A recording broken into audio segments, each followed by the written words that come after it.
नमस्कार, knocking-news.com में आपका स्वागत है। मैं हूं गिरिजेश वशिष्ठ। मोबाइल फ़ोन का खर्चा बढ़ने वाला है, तैयारी कर लीजिए। हिंदुस्तान में जिस तरह से मोनोपोली डुओपोली होती है कंपनियों की, उसका असर आपके मोबाइल के बिल पे, रिचार्ज पे, जिस तरह से आप मोबाइल खर्चा करते हो, आने वाला है। मोटा झटका आपको लगने वाला है। किस तरह से मोबाइल कंपनियां लगातार तैयारी कर रही हैं, किस तरह से मोबाइल कंपनियों ने हम सब के बिल महंगे करने का फैसला किया है, डाटा भी महंगा होगा, और किस तरह से ये सिर्फ हमसे नहीं बल्कि सब जगह से पैसे ज़्यादा से ज़्यादा लेने के चक्कर में। आज इसके बारे में बात करेंगे। कौन कौन से नए फैसले आए हैं, कौन कौन सी नई मांगें इन्होंने रखी हैं, और वो कौन कौन सी चीज़ें हैं जो भविष्य में जब मोबाइल का आपका बिल आएगा या आप रिचार्ज कराएंगे तो आपको तगड़ा झटका देने वाली हैं। कहीं मत जाइए, चैनल को सब्सक्राइब कर लीजिए। आज इसी पर बात करेंगे। हम समझने की कोशिश करेंगे कि वो कौन सी परिस्थितियां हैं नई जिनमें इन कंपनियों का हौसला बढ़ गया है। मैं अभी आया।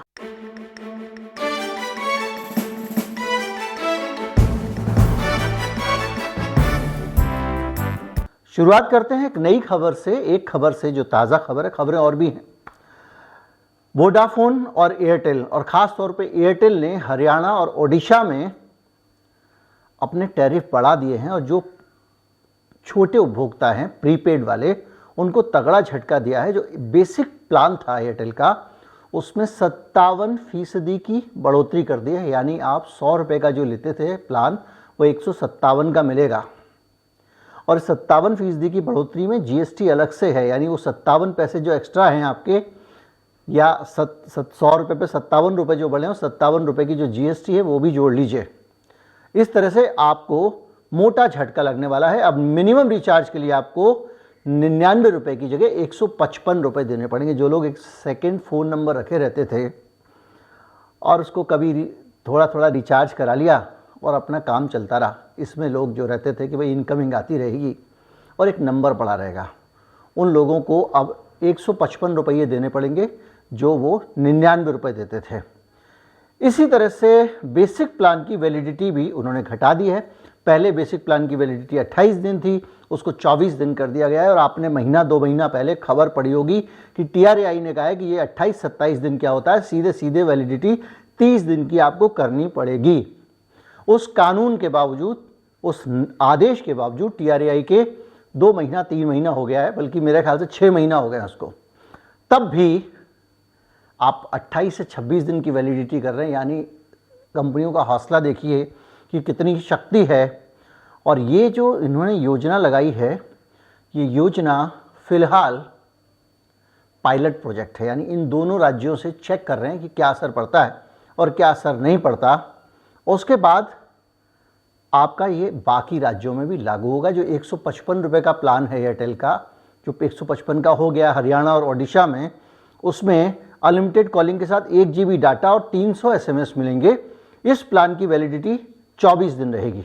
अब आप अंदाज़ा लगाइए कि 155 रुपये से रिचार्ज के इसके अलावा एक और अनुमान लगाया जा रहा है, 155 रुपये से कम के रिचार्ज के जितने भी प्लान थे उनको बंद कर दिया जाएगा। इसके पीछे वजह क्या है? इस खबर पर थोड़ी देर रहेंगे, इसके बाद और भी खबरें हैं इससे जुड़ी हुई, और वो सारे कारण जिनके कारण ये कंपनियों के इतने हौसले बढ़ रहे हैं। इसके पीछे की वजह ये है कि वो कह रही हैं कि रेवेन्यू पर यूज़र बढ़ाना है, एवरेज रेवेन्यू पर यूज़र। ये 25-25, 50-50 रुपये वाले आदमी नहीं चाहिए हमको। एवरेज रेवेन्यू पर यूज़र करने के लिए जाहिर बात है कि जो कम पैसे में आपके ग्राहक आपकी सुविधाओं का लाभ ले रहे हैं, उनकी सुविधाओं को आप छीन लेंगे। इस वित्त वर्ष के सेकेंड क्वार्टर में जो एवरेज रेवेन्यू पर यूज़र, एवरेज का मतलब जो अधिकतम न्यूनतम सब मिला के एक बराबर कर लिया, वो 190 रुपये था। और अब एयरटेल चाहती है कि 300 रुपये एवरेज रेवेन्यू होना चाहिए। कोई 500-600 वाला भी हो, कोई 155 वाला भी हो, लेकिन 300 रुपये एक ग्राहक, उसको पैसे चाहिए। अब इसके लिए वो काम कर रही है। यानी इस कंपनी ने अब खुला मोर्चा खोल दिया कि भैया बढ़ेगा तो दाम बढ़ेगा। तो क्यों इसकी इतनी हिम्मत हुई है, उसकी वजह है मार्केट में अब ये और जियो 2 खिलाड़ी बचे हैं और ये खिलाड़ी अब खुलकर खेलना चाहते हैं। जियो के रिचार्ज पहले ही आप जानते हैं बल्क और बड़े रिचार्ज हैं, तो उनका एवरेज रेवेन्यू पहले से ज़्यादा है, पहले ही ज़्यादा उनका, क्योंकि उनके यहाँ लोग डाटा प्लान वगैरह भी खरीदते हैं। अब ये कंपनियां ये भूल जाती हैं कि उसका इसलिए ज़्यादा है क्योंकि उसका दाम कम है इनके मुकाबले। खैर, और ये हौसले इसलिए बड़े हैं क्योंकि वोडाफोन के, मैंने वीडियो बनाया था, उस वीडियो पे मेरे पास बहुत सारे कम्युनिकेशन आए थे वोडाफोन की तरफ से, और उसमें उन्होंने कहा कि आप हमारी कंपनी को बदनाम करने की कोशिश कर रहे हैं, इस स्टोरी को हटा लीजिए। मैंने उन्हें बताया कि किसी भी तरह से हमारा इरादा आपकी कंपनी को बदनाम करने का नहीं है, जो सच है वो बताया, उससे बदनामी होती है तो हो। उन्होंने कहा, आपने कहा कि क्या बंद हो सकती हैं हमारी सेवाएं? मैंने कहा हाँ, हमने कहा हो सकती हैं, हमने ये तो नहीं कहा कि बंद होने वाली हैं, क्योंकि जो परिस्थितियां वो ये हैं। और बाद में हुआ ही ये कि वोडाफोन जिस कंपनी से नेटवर्क की सेवाएं लेती थी, उस कंपनी ने कुछ समय की राहत वोडाफोन को और दे दी, तो वोडाफोन बच गया। अगर वो राहत नहीं देती तो वोडाफोन की सेवाएं बंद हो जाती, बड़ी सीधी सी बात है। खैर, तो वोडाफोन की हालत बहुत खराब हो गई है। एक महीने में वोडाफोन के सब्सक्राइबर, हमारे सब्सक्राइबर भले ही कम हों, लेकिन जब हम खबरें बनाते हैं तो उनका असर होता है और उसके आधार पर लोग फैसले लेते हैं। आपको जानकर हैरत होगी कि करीब 45 लाख लोगों ने वोडाफोन आइडिया एक महीने में छोड़ दिया। जब से ये खबरें आई कि वोडाफोन अब नेटवर्क कंपनियों को पैसे देने की हालत में नहीं है, और नेटवर्क कंपनियां से उसने कहा कि भैया आप चाहो तो हमारा शेयर ले लो उतना, तो उन्होंने कहा शेयर नहीं लेंगे, हम थोड़ा समय आपको और दे देते हैं, थोड़ा मौका देते हैं, जैसे आप कह रहे हैं, आप हमारे को पैसे का इंतजाम करके दे देना। इसलिए इनकी सेवाएं बच गई। लेकिन वो जब खबर आप तक पहुंचती है तो उसके आधार पर आप फैसला लेते हैं। तो आप देखिए कि एक वोडाफोन जैसी कंपनी, वोडाफोन आइडिया के कम होने, कमज़ोर होने, गिरने से, BSNL के कमज़ोर होने, गिरने से, इन दो कंपनियों की डुओपोली बन गई है। अगर अंबानी साहब और एयरटेल के मित्तल साहब बैठ जाएं, या उनके दो लोग बैठ जाएं अधिकारी, और आपस में तय कर लें, तो जो तय कर लें वो मानना पड़ेगा इस देश में, क्योंकि डुओपोली है। हमारे देश का टेलीकॉम सेक्टर उनके हाथ में। हम लोगों ने भारत में प्राइवेटाइजेशन किया तो इसीलिए तो किया था कि कंपटीशन होगा, प्रतिस्पर्धा होगी, उसमें कम्पिटिटिव रेट होंगे। लेकिन जब कंपनियां आपस में साठगांठ कर लें तो क्या हो? कंपटीशन कमीशन को इसकी परवाह नहीं है, कभी तक कहीं पे कहीं दिखा नहीं दी होगा आपको। और कंपटीशन कमीशन गूगल को लपेटने में लगा है। खैर, सब कुछ जैसे सारा सिस्टम काम कर रहा है उससे वो भी कर रहा है। इसके अलावा एक चीज़ और भी करी है इन कंपनियों ने, कि जो OTT प्लेटफॉर्म्स हैं उनसे कहा है कि आप हमको ज़्यादा से ज़्यादा पैसा दो। कैसे दो? अब OTT प्लेटफॉर्म पैसा कहाँ से दें? तो OTT प्लेटफॉर्म से इनका मतलब है जैसे टेलीग्राम है, जैसे आपका व्हाट्सएप है, तो वो कह रहे हैं कि आप कॉलिंग के लिए उसका इस्तेमाल कर रहे हैं, तो इस देश में एक सेवा और एक शुल्क होना चाहिए। यानी सरकार जो लाइसेंस फी ले रही है, अगर टेलीकॉम कंपनियों से ले रही है, तो अगर वोडाफोन वॉइस कॉल कर रहा है तो उससे भी आप लाइसेंस फी लीजिए। और उनका कहना यह कि इससे सरकार को 800 करोड़ रुपए का फायदा हो जाएगा अगर आप ऐसा नियम लागू करते हो, यानी आप इनको भी इसके लपेटे में लाते हो लाइसेंस फी के। और वो ये भी कह रही हैं कि वो भले ही फ़ोन पे बात करा रहा है वोडाफोन इंटरनेट पे, लेकिन नेटवर्क तो हमारा यूज़ कर रहा है। यानी आपने जो रिचार्ज कराने के लिए पैसे दिए हैं 444, 555 जो भी आपने दिए हैं, उसके बावजूद वो चाहता है कि उस पर 555 दे के भी आप जो चीज़ें देख रहे हैं वो दिखाने वाले से पैसा ले।